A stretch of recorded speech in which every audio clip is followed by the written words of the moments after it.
Salam guru penggerak, tergerak, bergerak, siap menggerakkan. Saya ingin merefleksikan diri saya sebagai tugas koneksi antar materi, kesimpulan dan refleksi modul 1.1. Apa yang saya percaya tentang murid dan pembelajaran di kelas sebelum saya mempelajari modul 1.1. Sebelum mempelajari modul 1.1 ini, saya percaya bahwa Tuhan Yang Maha Kuasa menciptakan kita semua, termasuk anak-anak, dengan kelebihan dan kekurangan masing-masing, dengan talenta dan karakteristik kita masing-masing. Saya juga percaya tugas guru bukan hanya mentransfer ilmu pengetahuan dan keterampilan, tetapi juga membentuk sikap dan karakter siswa lebih baik tanpa melibatkan peserta didik. Jadi, pendidikan hanya ditentukan oleh guru.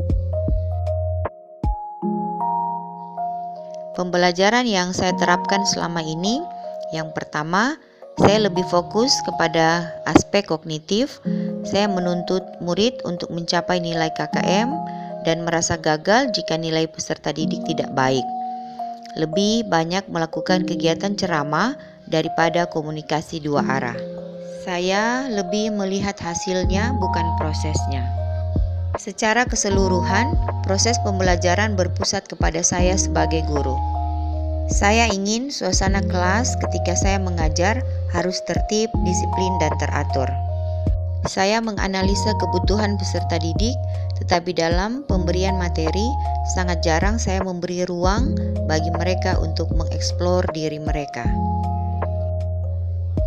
Setelah saya mempelajari modul 1.1, saya mengetahui dan menyadari bahwa sejak dilahirkan, anak telah memiliki potensi terbaik yang diberikan oleh Sang Pencipta. Tugas guru adalah menuntun anak agar potensi yang mereka miliki dapat berkembang dengan baik. Guru harus menuntun anak dalam segala hal, sehingga mereka dapat mencapai keselamatan dan kebahagiaan yang setinggi-tingginya. Dalam artian, sebagai pendidik, kita memperbaiki laku mereka, mengawasi mereka, dan selalu mengingatkan mereka untuk melakukan hal-hal yang baik. Guru hendaknya memberikan ruang seluas-luasnya bagi anak untuk membuka diri dan memperluas wawasan, sehingga mereka mengenali potensi diri mereka masing-masing. Dengan proses pengajaran yang menyenangkan, tentu anak-anak dapat menerima pelajaran dengan riang gembira. Pembelajaran tidak harus selalu berada di dalam ruangan kelas, karena lingkungan sekitar anak pun dapat menjadi pelajaran buat mereka.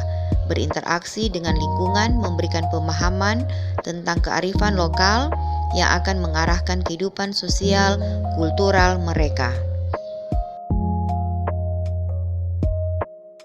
Apa yang harus segera saya terapkan agar kelas saya mencerminkan pemikiran filosofi Ki Hajar Dewantoro?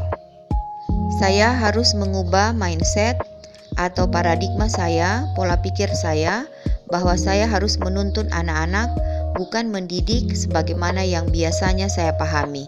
Saya harus menghamba kepada anak dalam arti yang positif.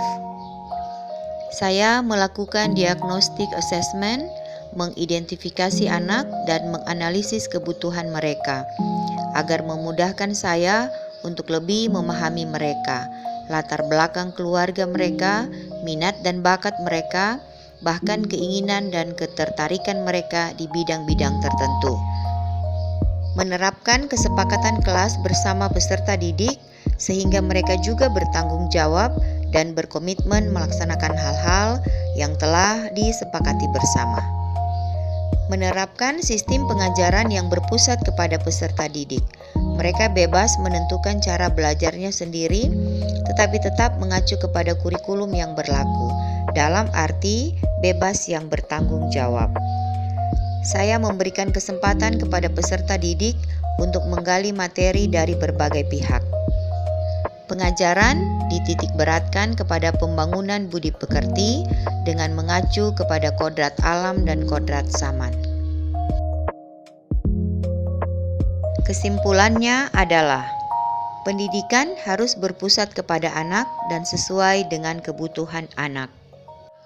Guru menuntun anak-anak dengan penuh kasih dan pengertian dan menciptakan suasana belajar yang menyenangkan bagi mereka sehingga anak-anak termotivasi untuk membuka diri terhadap hal-hal yang baru. Penanaman budi pekerti harus dilakukan secara kontinu dan terus-menerus.